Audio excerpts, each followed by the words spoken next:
के वादे को पुख्ता करने के बाद तोड़ देते हैं।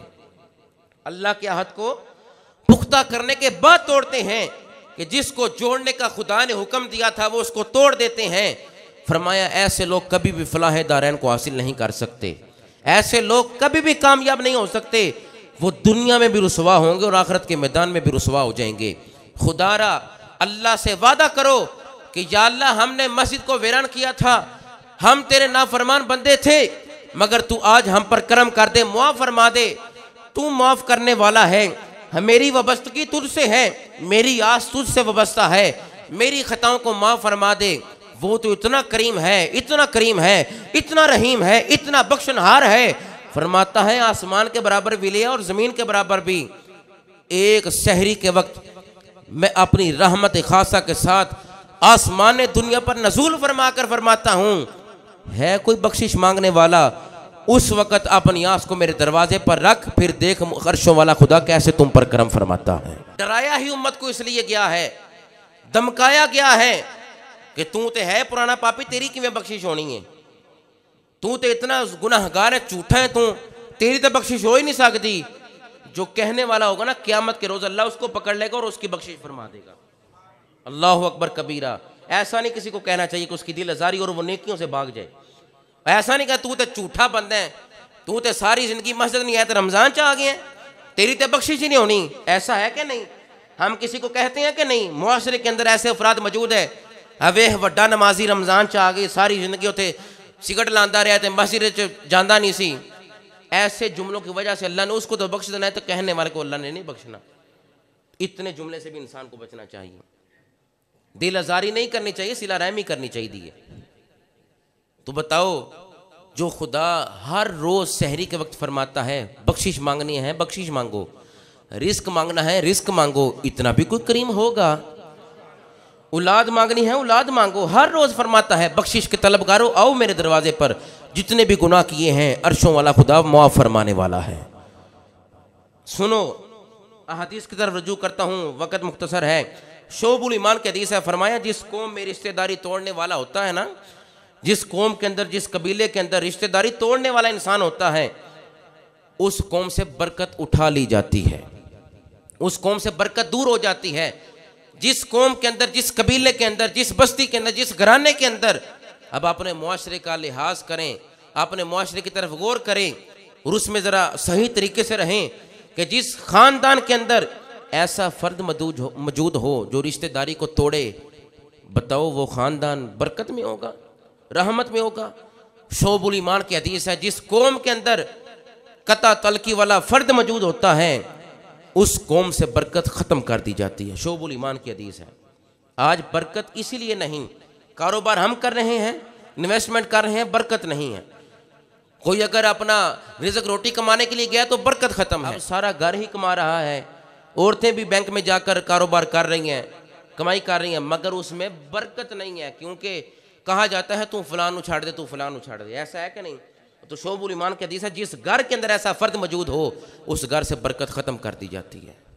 कारोबार में बरकत क्या? जब घर में बरकत नहीं रहेगी तो कारोबार में खाक बरकत आएगी। तो लिहाजा अहद करते हो अपने दिल के अंदर कि ऐसा नहीं करो। अपने रिश्तेदारों के बारे में ज़ुबान दराज हो गई है कि तू फलां के साथ आज के बाद बैठा तो मेरा तेरा तल्लक ख़त्म। ऐसा है कि नहीं? तू फलां के साथ, उसने मेरे साथ अच्छा तल्लक नहीं रखा, अगर तू उसके पास गया तो मेरे से रिश्तेदारी तेरी ख़त्म। ऐसा है कि नहीं? तो शोबुल ईमान की हदीस बता रही हमें उससे बरकत ख़त्म हो जाती है। ओ खुदारा, तोड़ने वाले ना बनो, जोड़ने वाले बनो। जिस चीज़ का अल्लाह ने हुक्म दिया वो करो। नमाजें तो खुदा अपनी मर्जी से कबूल करेगा, अदल करें ते थर थर कंपन, उसियां शाना वाले फजल करें ते बख्शी जावन में वर्गे मुकाले। फजल से काम बनना है, फजल से, सिर्फ इबादत से काम नहीं बनना, सिर्फ रोज़ों से काम नहीं बनना, अल्लाह के फजल से काम बनना है, उसकी रहमत से काम बनना है। तो फरमाया शोबुल ईमान की हदीस है कि जिस घर के अंदर ऐसा फ़र्द मौजूद हो कि जो रिश्तेदारी को तोड़ने वाला हो, लोगों को बिखेरने वाला, उस घराने से, उस ज़माने से बरकत ख़त्म कर दी जाती है।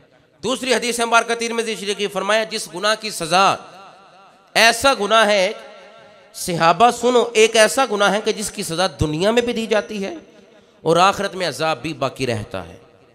आखिरत में भी अजाब दिया जाएगा, दुनिया में भी सज़ा है और आखिरत में भी अल्लाह उसको पूछेगा आका वो कौन से गुनाह हैं ऐसे दो कि सज़ा दुनिया में भी और आखिरत में अज़ाब भी बाकी रहता है? फरमाया एक बगावत है और दूसरा कता तल्लकी है। बगावत किसे कहते हैं? कि मुसलमान आपस में राजी हैं, बगावत करके उनको लड़ा दिया जाए। खानदान वाले राजी हैं, बगावत करके लड़ा दिया जाए। झगड़ा फसाद करवाया जाए, इसको बगावत कहते हैं। दुश्मनी डाली जाए, सिला रहमी से दूर किया जाए, इसको बगावत कहते हैं। और फरमाया जो कता ताल्लुकी करता है दुनिया में भी रुसवा हो जाएगा और आखिरत के मैदान में अल्लाह ने उसके लिए अजाब तैयार किया है। ये ऐसे दो गुनाह हैं बड़े, मगर हम सोचते ही नहीं कता ताल्लुकी करते वक्त। सुने, हजरत अमर बिन शुएब, आप रावी हैं कि हजूर की बारगाह में ना, हम नहीं सोचते ऐसा ही मामला हजूर की बारगाह में। अमर बिन शुएब रवायत करते हैं कि हजूर की बारगाह में एक शख्स हाजिर हुआ, ऊँटनी की महार उसने पकड़ी थी और इसी असना में हजूर की बारगाह में हाजिर हो गया। आकर हजूर को सलाम किया। सुन्नियों का अकीदा, हजूर के ज़ाहरी हयात मुबारक में जो जमात थी ना, उसका नाम सुन्नी जमात था। उसका क्या नाम था? सुन्नी, सहाबा की जमात थी वो। एक बंदा हाजिर हुआ, आकर सलाम में मोहब्बत पेश किया आका सलाम को। अर्ज करने लगा, आका मेरे रिश्तेदार, मैं उनसे मोहब्बत करता हूँ, मैं उनसे अकीदत रखता हूँ, आका मैं उनका एहतराम करता हूँ। सुनने वाले सरकार हैं, बयान करने वाला इराबी है, मुस्तफ़ा का गुलाम है। कहता मैं मोहब्बत करता हूँ, मैं एहतराम से पेश आता हूँ, इवन कि मैं सिला रहमी भी करता हूँ अपने अजीज़ों के साथ, रिश्तेदारों के साथ, अपने ताल्लुकदारी के साथ मैं ताल्लुक निभाता हूँ। मैं नरमी करता हूँ, हजूर वो सख्ती करते हैं। मैं सिला रहमी करता हूँ, वो कता तल्की करते हैं। मैं एहतराम से पेश आता हूँ, वो बदज़ुबानी करते हैं। तो क्या मैं ऐसा ही ना फेल करूँ जो वो कर रहे हैं? अल्लाह अकबर। आका की बारगाह में हाजिर होकर रिश्तेदारों की शिकायत की कि आका वो कता तल्की करते हैं, मैं सिला रहमी करता हूँ, वो सख्ती करते हैं, मैं नरमी करता हूँ। आका मैं तो रिश्ता जोड़ता हूँ, वो रिश्ता तोड़ते हैं। मैं आसन तरीके से कलाम करता हूँ, वो बदजुबानी करते हैं। तो आप इरशाद फरमाएं कि जैसा वो करते हैं मैं भी वैसे ही करूँ। फरमाया हरगिज नहीं ऐसा करना, इसी को तो नेकी कहते हैं। वो तुम्हें तंग करें, वो नफरत करें, तुम मोहब्बत करता रहे, अल्लाह तुम्हें अजर अता फरमाता रहेगा। और फरमाया जब तक तू नरमी करता रहेगा, सिला रहमी करता रहेगा, हर मामले में अल्लाह तेरी मदद फरमाएगा। अलैहिस्सलाम ने अपने अकवाल के साथ उम्मत की रहनुमाई फरमाई, आशना किया।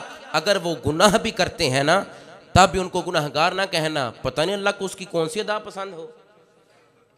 अगर वो कता तल्की करते हैं, तूने नहीं करनी, अगर तू करेगा तो तेरे में उसमें मुताबिकत हो जाएगी, तू और वो एक जैसे हो जाएंगे। ऐसा ना कर, तू नरमी ही कर, अल्लाह हर मामले में तेरे लिए आसानी पैदा फरमा देगा। जो चीज़ मैंने बयान करनी थी, अहले जन्नत के 3 अखलाक हैं, 3 चीज़ें हैं जन्नत वालों की, जो जन्नती बंदे हैं।